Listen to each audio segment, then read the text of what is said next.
thank you for joining us today. Today we've got Quincilia with SOS MySpace. How are you today? I'm well. Thank you for having me, Fatima. Thank you. So tell us what you do.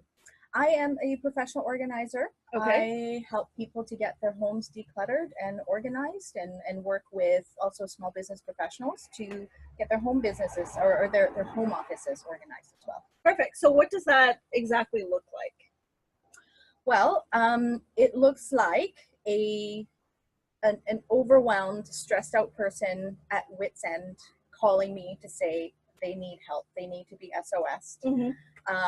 And I do on-site complimentary consultation. So for example, if you called me and said that you were living in clutter and you needed help and you didn't know what to do and how to handle it, I would come to your house and you would give me a tour and show me what your pain spots are, and talk to me about what your goals are, what you would like your life to be like, what you would like your space to be like.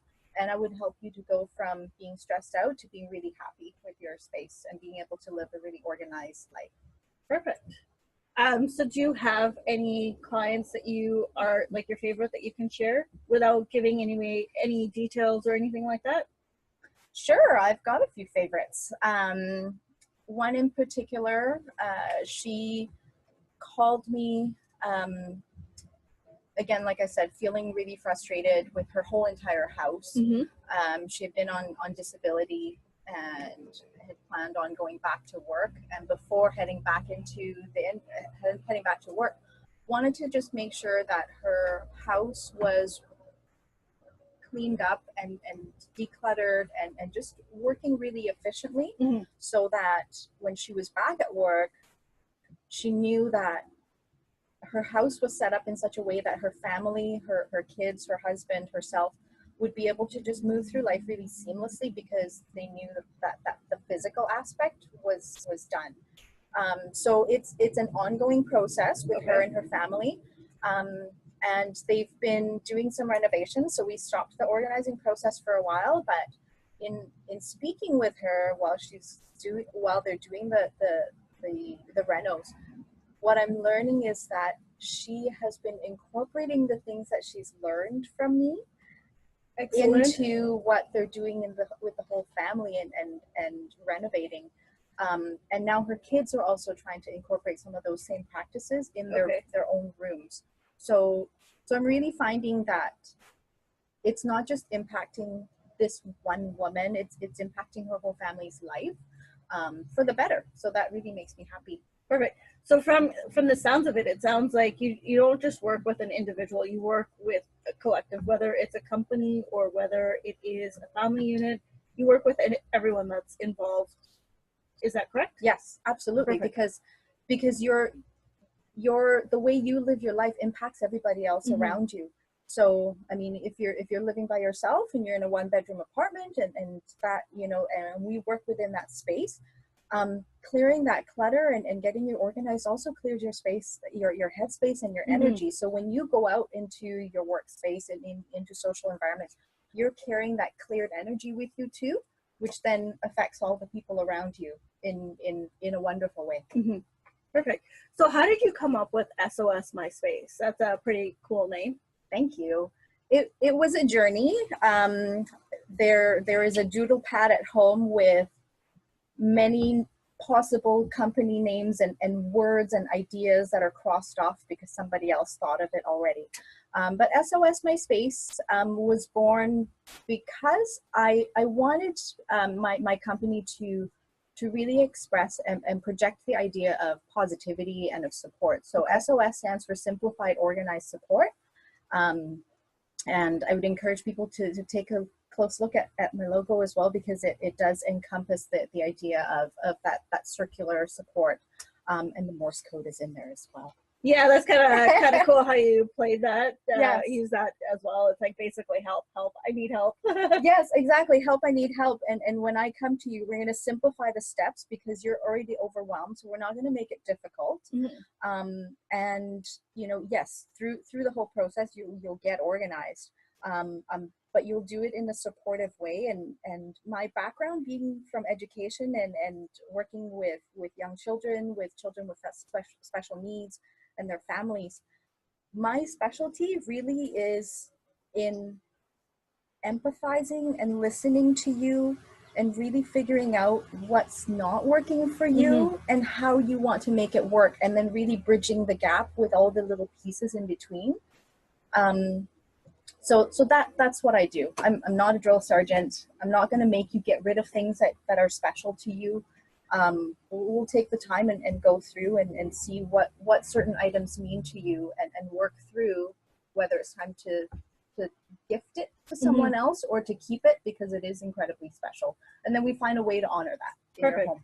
So do you have a process when you're working with your clients as to how to, like, you know, do we keep something? Do we get rid of it? And how do we work through it? Yeah, I do. I basically help the client to bring all of their things together and create 4 different categories. Okay. So one is the purge category, and then a sort category, and then can we edit that part completely out because I completely lost my train of thought. Sure. Okay. So the 4 categories, actually ask your question again because I totally lost. What's doing so well?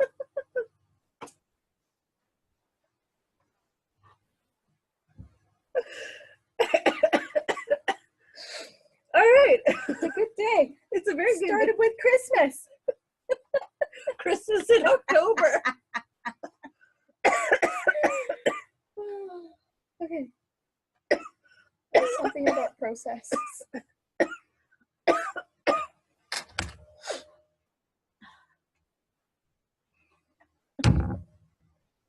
Okay. So do you have a process in place where you basically say, okay, this is going to be, we're going to get rid of it, or we need to talk about it? Do you have a process in place?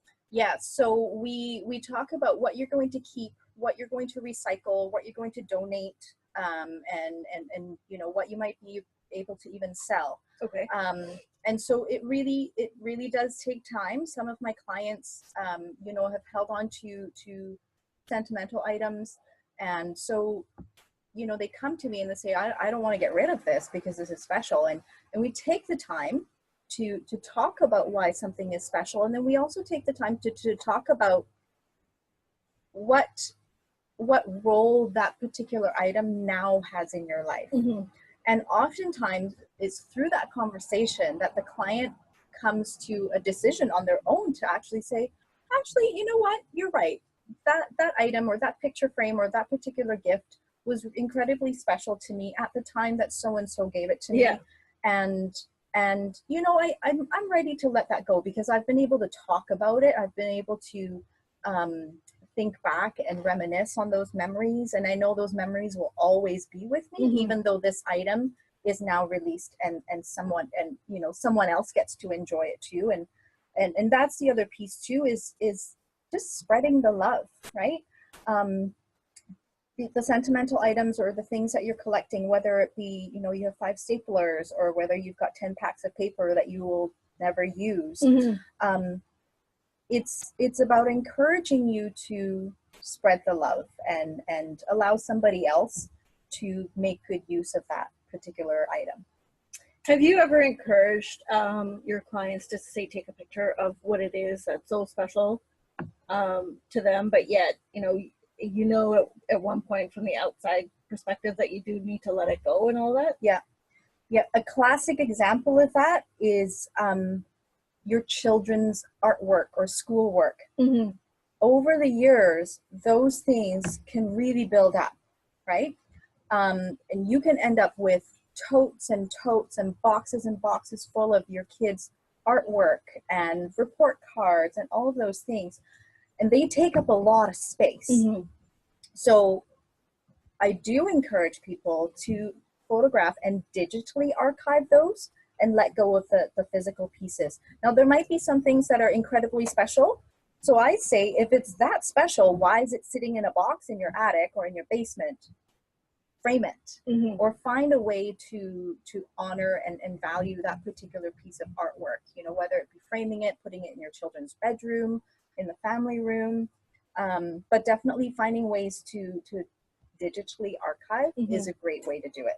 Oh yeah, like it definitely is. Like even with like pictures itself, you know, we had like an experience ourselves. We had a house fire, Yeah. and so we lost all of our pictures, all of our memories, everything. Like these were just not just pictures from like us growing up, but this was like pictures from my dad's time growing up. So it's like you've got all these like really good old pictures. Now they're gone. Right. Right. So it's, you know, like technology is amazing. So you want to sort of use it to your advantage, right? Because you never know what's going to happen. And then have a backup of all of those. all Yes, of those things. Yes. I mean, I also learned the hard way with the fire as well, but Yeah. thank God. yeah, I mean, the cloud is there for a reason, and backup technology is there for a reason. I mean, we're all guilty of hitting ignore on that backup your computer reminder, right? Me included. But when you've done it, you get that peace of mind knowing that you've been proactive for Yep. those just in case moments. Exactly. Yeah. So how do you use technology into your business? Definitely, I don't leave home without my iPhone, because that is not only my contact point, but I use it as my camera. I use it to, you know, create posts and videos for my social media platforms. So that I'm very basic in terms of my use of technology. Okay.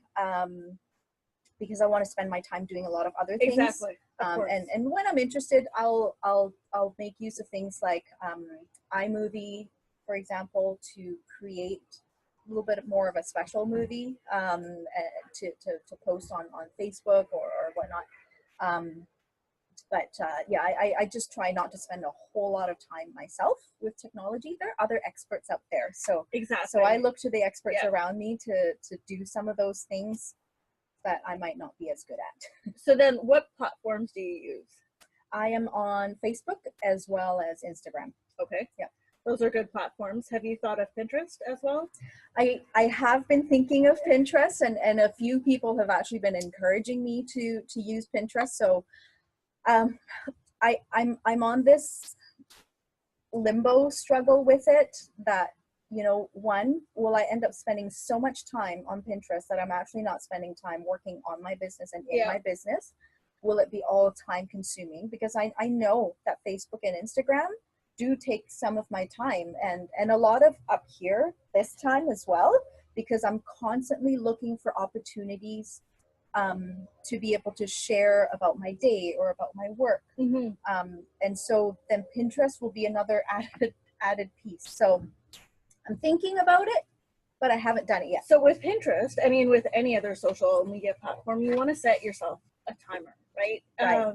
Say 15 minutes. Yeah. Just literally go in for 15 minutes, post whatever you need to post. If there's some posts that you need to interact with, Yes, you're done. Yes. Right? So then if you don't have that timer, you could easily, like you said, you could get carried away and get lost in it. Yep. Right? So you have to have that physical timer. Yes. To say, hey, you know, and then, you know, with your other platforms, you hire a professional, someone who actually knows what they're doing, right? So then that, again, what you said, it frees you up to do what you love doing best. Yes. Right? Yes. Have you also thought of House for ideas? House? Yes. So it's actually a social media platform for like anyone that's in interior designing, organizing.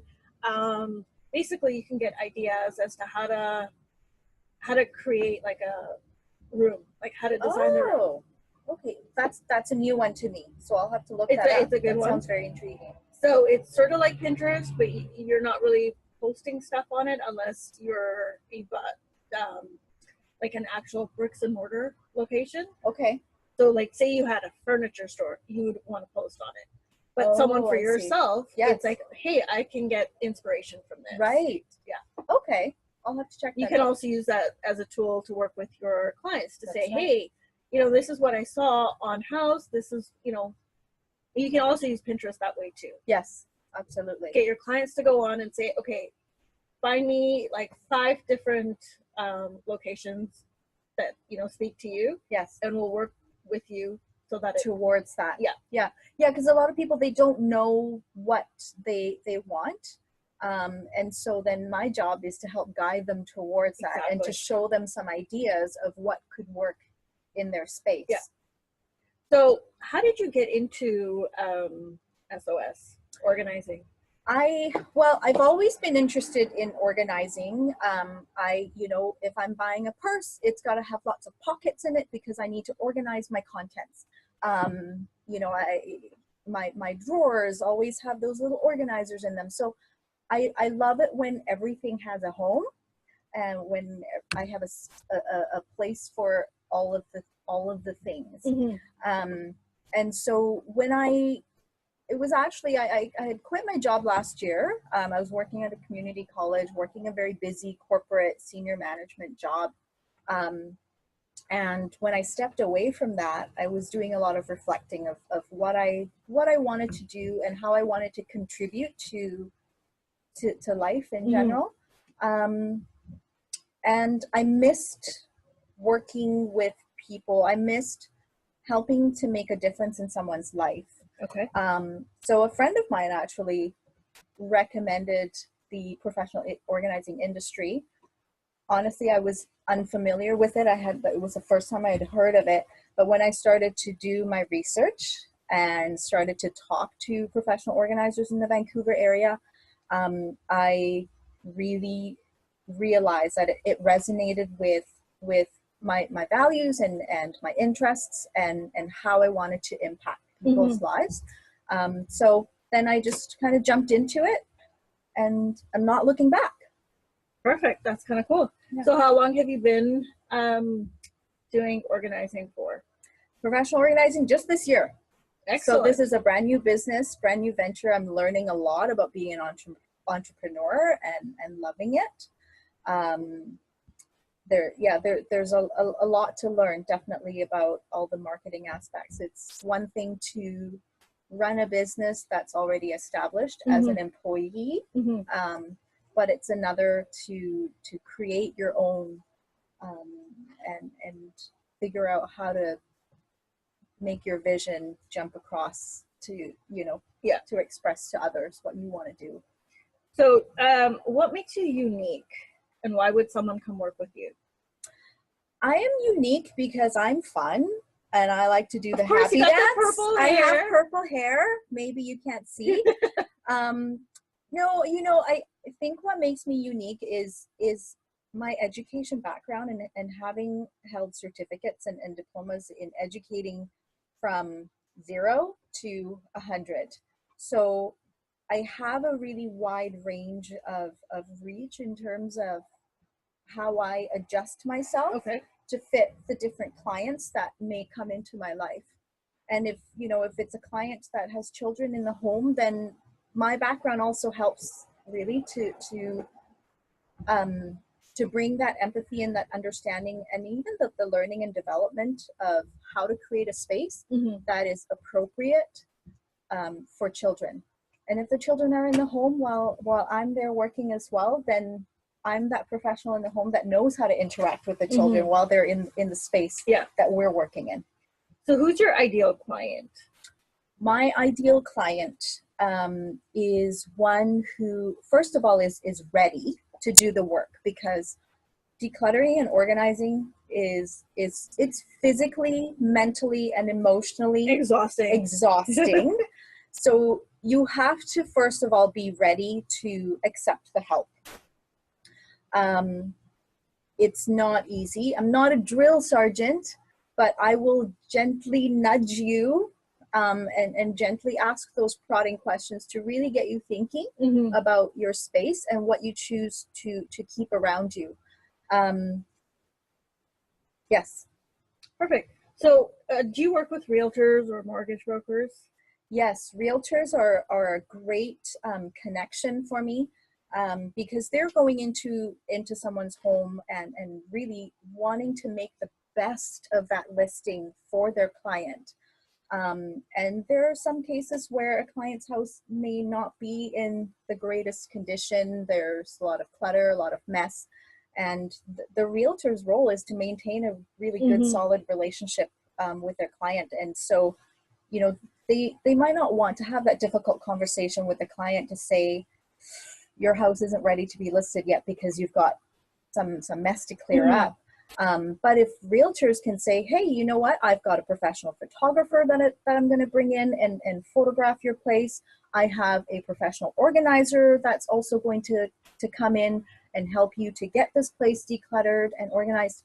Then I can come in and be that bad guy, or to, you know, help steer them towards that. So being a part of a realtor's tool belt is definitely a big ideal for me. Perfect. So what are 5 tips you can share? 5 tips I can share. 5 decluttering things. Well, there are 5 things that you can do right away when you go home. First of all, take a look at your paper, at the incoming paper that you have, whether it's your newspaper, your bills, the coupons, the flyers, all of those. Designate one spot in your house for all of the incoming paper. That's going to save you time. It's going to ensure that you're not missing bill date payments. It's going to help you ensure that you don't miss signing off your children's, you know, school trip forms and permission forms. So that would be one thing. Second thing that is really easy to do is just grab a laundry basket and go around your house and fill the basket with things that you're ready to donate. Baskets are great just because you can just hook it on your hip and collect as you go. If you don't think you're ready to do your whole house, then just go into your kitchen, open up your cupboards and see, you know, when was the last time you used this little milkshake blender? And really, do you need to keep it? Have you used it? Or how many do we have? Or how many magic bullets do you have, right? How many can openers do you have? And, you know, what are you ready to let go? Now, there's no fast rule about, you know, oh, we have 2, so therefore we should only have 1. No, I have 2 in my house, 2 can openers. We started off with, I think, 3 or 4 when I was purging through our kitchen. But I have my favorite can opener that opens cans without cutting your edge. And my fiance has his favorite can opener that he's not ready to let go of, that I don't like to use. So we've compromised. I've made space to keep both of them because they're both special to us. So, you know, it's just about making those decisions that work within your life. So that's 2. The third one is, you know, what is there garbage around you? Is there stuff that can go into the trash? So grab a plastic bag, grab a garbage bag, whatever you're comfortable with. Again, go around the house with it and pick up anything that actually should be in the trash, toss it away. You'd be amazed. You know, it might be like a tissue here or a gum wrapper there. Those, you know, just doing that exercise can help definitely to clear. do add up quite a bit. They do. They're like everywhere. They're everywhere. And especially, and now, you know, I'm hearing that flu shots are available. So we're heading into flu season. You're probably going to have tissues and, like, you know, Ricola wrappers all around the house. Thing. Or chocolate wrappers. Chocolate wrappers, coffee cups, all those kinds of things they can collect. So if you can just kind of get into that habit of just going around the house and just collect them all, done. Perfect. So how many is that now? 3. The 4th thing you can do for decluttering is this. So 5 items. Pick up 5 items and put them away where they belong. So when you go home today, like, you know, as you're sitting here, can you think of 5 things in your house that actually aren't where they belong? Whether it be the pair of tweezers that are on the coffee table, or you know, maybe there's a glass on your bedside table that actually needs to be in the kitchen, right? In the dishwasher? In the dishwasher or in the dish rack. So I would say, just say, pick up 5 things and go and put them away. Find a home for them. And if there isn't a home for something that's kind of just random, just make a quick decision on where that particular item is going to live, right? Whether it's your you know, phone charger cable, whether it's like all these loose coins that just tend to just scatter everywhere. We'll designate, find a special bowl and just have a money bowl somewhere. so that those things are just more contained. Yeah. Okay, perfect. And the fifth one, I would say, so fifth thing here is to go through the areas where you have storage. So whether it's your kitchen storage, whether it's in your basement, again, designate, you know, even if you can spend 15 minutes to clear some clutter out of there. My big thing is on decluttering, right? Because there's no sense in spending time or spending money organizing stuff that's actually just clutter that you might just need to get rid of. So spend that time, go through the spaces where you're storing things, in the garage, in the basement, in, you know, your kitchen cupboard that you hardly ever go through, or even the laundry room. Those are really good places to start, and start small, right? It can be a drawer. I love doing the bathroom drawer, the cosmetics. Oh yeah. Right? So just take all the contents out. So I challenge you, open up your bathroom drawer, take all of the contents out, dump it all on the counter, and go through. Do you have skincare samples that you never use? I don't. Okay, oh, good for you. I don't. Right? So, I mean, I did a purge recently, and there's like skincare samples and shampoo, little like individual shampoo packages. And the client was like, well, I was going to take it traveling. But then she had these other, you know, travel bottles as well. So she was actually traveling with the bottles of shampoo instead of the packets of shampoo. And those things just kind of tend to collect. So purge those things out of there. Anything that's expired, just get rid of them. Give it a good wipe down, and then just kind of sort all the items before putting them back in. Nothing has to be expensive and fancy. You don't have to go out to the store and buy a special organizing container. I would encourage people actually to go onto my Instagram page, SOS MySpace, because today I just posted a DIY organizing container that I did for my kitchen. Oh, cool. Yes. So, you know, those bag clips, those IKEA bag clips, you know, it was one of those things where you open the drawer and you can't find the right size of bag clip because it's scattered all around. So I actually made my own container, and have never had problems since then. And that container is just a cardboard box. Perfect. Yes. So make sure you guys check out her Instagram, SOS MySpace. Yes. I actually just watched one of your actual presentation that you did. Oh, at the Van City Women's Yes. Expo. Thank you. And so I watched it, and I actually decluttered my bathroom drawer because it was actually driving me nuts. It's like this small little thing, but it was driving me nuts. And so two places that I actually decluttered that were completely driving me nuts was my nightstand. Yep. And my your bathroom drawer, my cosmetic drawer. Yep. So after our fire that we had, I used to have a lot of like the samples and all of that stuff. So I guess after we had the fire, I was like, oh my God, I don't ever want to have to go through that again and have to like sort out through all these little things. Yes. So at that point, I had vouched to myself that I wouldn't have things in there that I just don't use. Yep. But my makeup was just everywhere. It was just really annoying. Yep. So I actually took plastic bags, Ziplocs. Yes. And put, you know, like I have very little makeup. I don't have makeup. Some people laugh at me for that, but I love the fact that I don't have too much makeup. And I put them in Ziploc bags. I can't even talk. And it's perfect. So the like items are alike, are together. Exactly. So you put all your eyeshadows together, all your blush together, all your, you know, your eyeliners together.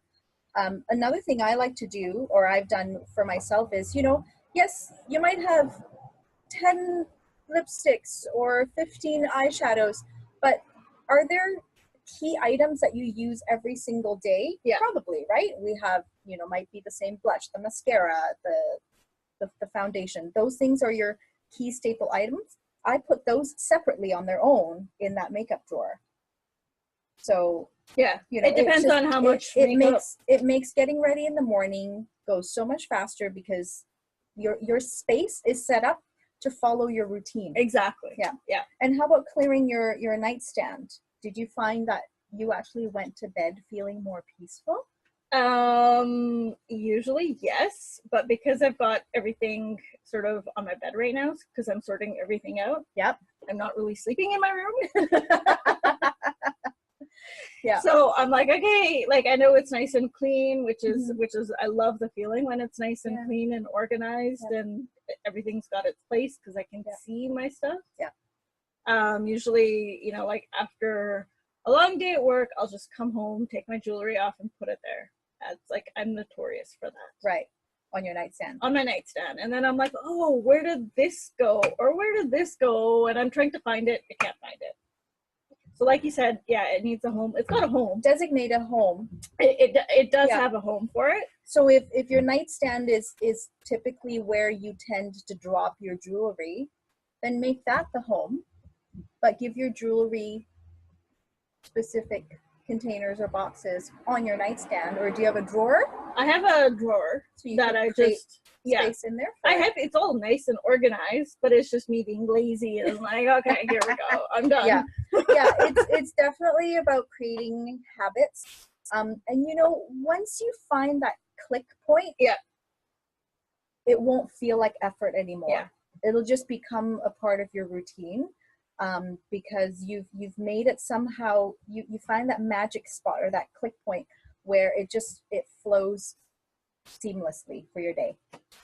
Yeah, very much so. Yeah. So now, do you work with feng shui specialists, or are you certified to do feng shui? Or I'm not certified to do feng shui, but I've personally become very interested in feng shui. We had learned from Marie Diamond, who is a feng shui expert, and that has really opened up my way of looking at space and my way of treating the space around me, and how we can value ourselves and our own energy by just shifting certain items or shifting the direction that we might be sitting in. So I'm on a personal quest to continue learning more about feng shui, because I think it has a really positive impact on the work that I do. It definitely does. Like I actually work with a feng shui specialist.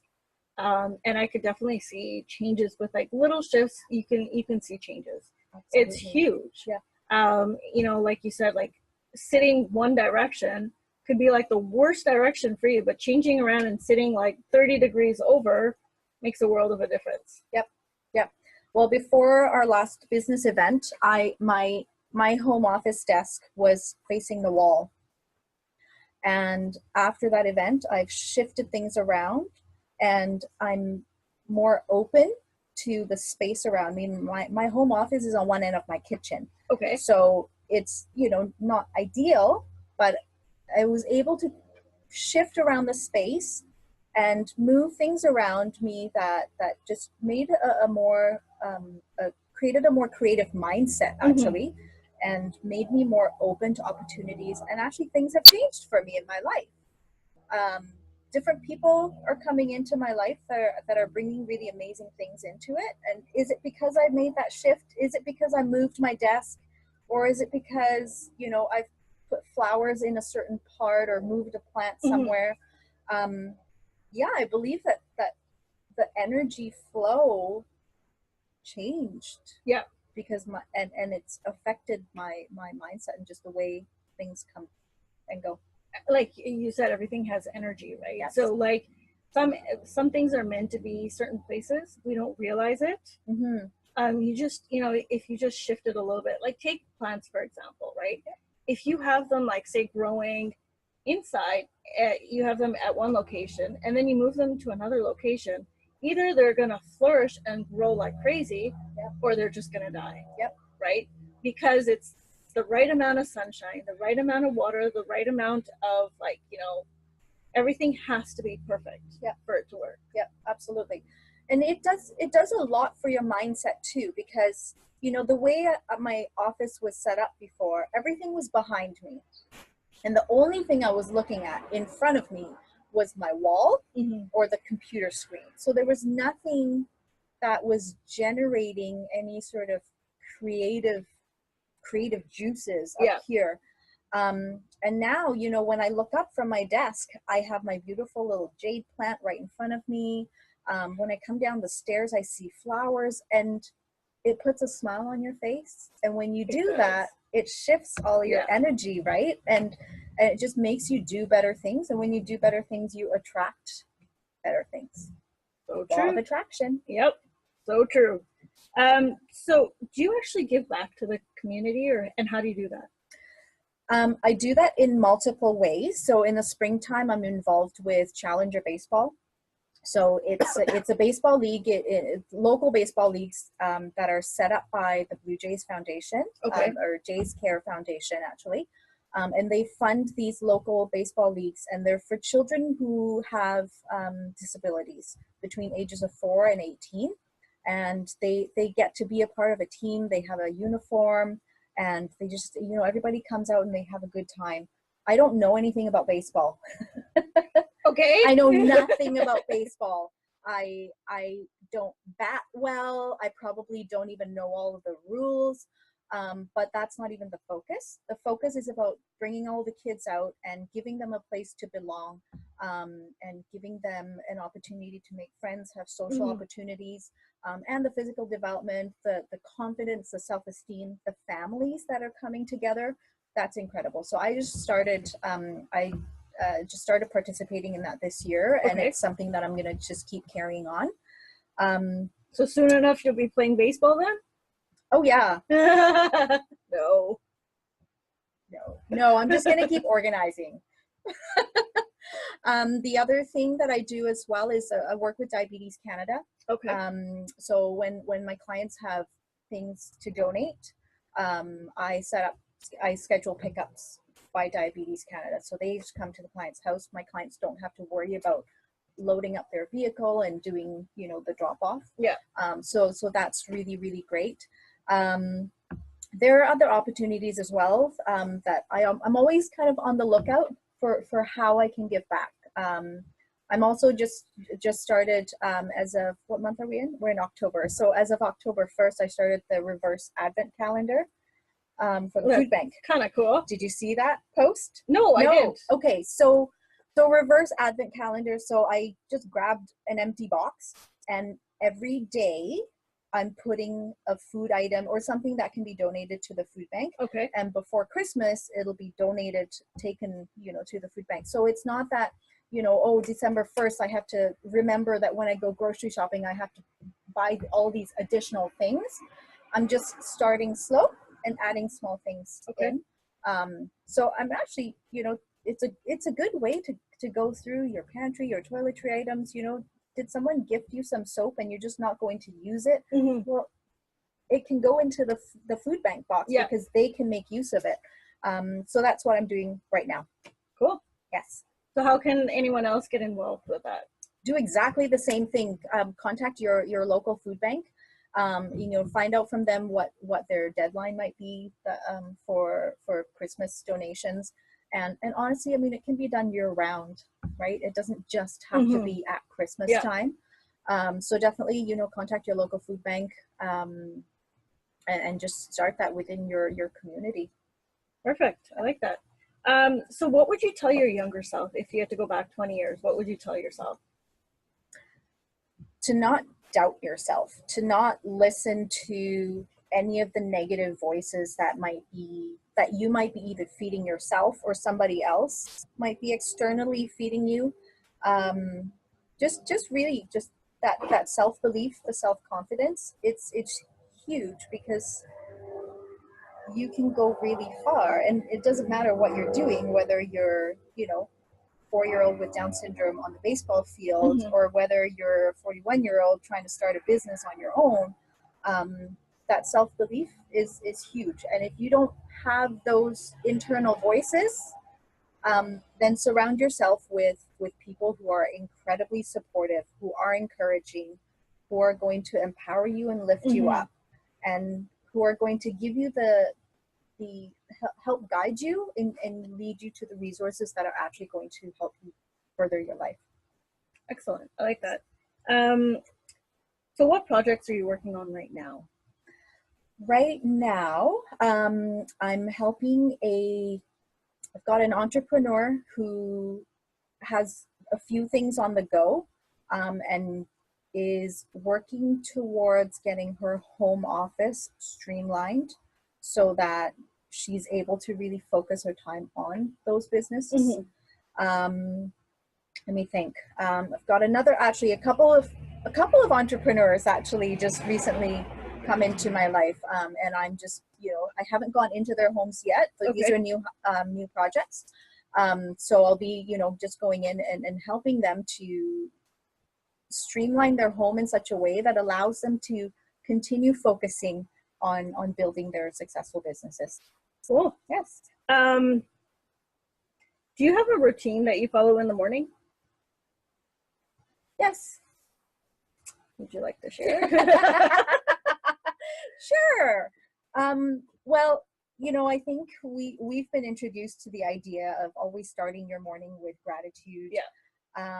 I know I don't do that enough. So that's something that I'm working on just starting my day more with gratitude, and whether it's, while I'm brushing my teeth, thinking about all the wonderful things that I have to be thankful for. And if you're struggling to find something to be thankful for, just be thankful for the fact that you're standing on your feet at the sink, brushing your teeth. Because that in itself is a gift, yeah. Right? So it doesn't have to be anything large or special. It's just find those things, and eventually you'll it'll become so easy to actually find that gratitude. And I have my bathroom routines, but that piece, I bring that up because my getting ready routine is so streamlined because of the way I've organized my bathroom and my toiletries, and how things are laid out there. So then I'm not looking for things. Yeah. I'm not rummaging for certain items. Just they're just set up in the order that I use them. So that's incredibly helpful. Another routine I have is just actually before I go to bed, I look at the next day's plan. Okay. What do I have coming up tomorrow? How do I mentally prepare myself? How do I physically prepare? What do I need to make sure that I throw into my purse and get ready? Do I have client consultations tomorrow, so I get all my consult forms ready to go? Am I doing an organizing project tomorrow? I get all my equipment and my supplies. All of those are ready to go by the door, so that once I'm ready, I'm done. I'm out the door. So really just kind of planning ahead to how I'm going to prepare for my day. And the other thing that I have found very, very helpful recently is tuning out the negative media. There's a lot of it. There's a lot of media. Radio, yeah, sometimes radio is great if it's great music and it can put me in a really good mood. But more often than not, it switches to talking, and they're talking about all these other things that are happening in the world that are just really negative. Yeah. Put into our minds. And yes, I could listen to the news, or wherever I end up, someone's going to tell me what's happening anyway. So pretty much I'm not going to miss it. No. Right? I will come across it. So I've been listening to podcasts a lot on my drives. Whether it's a podcast about organizing, a podcast about feng shui, a podcast about the entrepreneur, life and how to make that successful. So that's become a big piece. And sometimes just even turning all of that off and listening to myself, and just I talk to myself sometimes. You're creative when. And when you're going into something that's big, like a big project. Last weekend, 2 weekends ago, I did my first trade show, and I was going to be speaking on stage as well. And so I turned off the radio, I turned off the podcast, because I knew I had to get myself into that really awesome mindset to be successful that weekend. And I had to tune out all the external and just use a lot of progressive statements on myself, those drives. Do you have a favorite one that you use? I've got a couple of them, but the favorite one that I more so use as a mantra is I am abundant and I am grateful. I like that. Yeah, it's simple, and it's just kind of quick and easy for me to just say anytime, anywhere. It's just, and it's a reminder that I have what I need. I have what I want. And because I have that abundance, I can give. And it might not be, it's not financial abundance, but it's so much more. I like that. So what would you give the advice of someone who's just starting out in the business? In the organizing business? Yeah. That there are so many organizers out there who are doing well, who are starting off, who are well established, and they are all incredibly helpful and open to mentor and open to help. They're not competitors, because there's so much of a need for professional organizers. We're not pushing each other down to get that job. And, you know, I was listening to a podcast the other day of a life coach talking, and someone had asked her what makes her stand out against all of the other life coaches. And she said she really didn't care about all of that, because ultimately, you know, my clients are going to hire me because they resonate with me. Yeah. Right. And, you know, that the other organizers' clients are going to hire her or him because they resonate with them. Yeah. And that's absolutely okay, because, you know, I want to be working with a client that trusts me and relates to me, and that I can relate to them, because then we're going to be that much more successful together. Exactly. So, you know, so in that sense, it's been really great learning from and mentoring from the established organizers, because they've been so helpful in giving tips and advice and strategies. Perfect. Now, do you have any closing words for our viewers? It's really more so much about that believing in yourself and just doing good. Lately, this is just something that I'm pushing really a lot with myself. But just, you know, just being kind, and part of that kindness is also just doing things for yourself. Be kind to yourself, and know that you are deserving of a beautiful space. You are deserving of cleared clutter. And so just take action, take imperfect action. Don't worry about it being perfect. Just make it great. Perfect. So I'll get your handles where people can find you really quickly. Wonderful. And then we're good. Thank you. Do you want to share your handles? Oh, yes. So you can find me on Facebook at SOS MySpace, and as well on Instagram at SOS MySpace.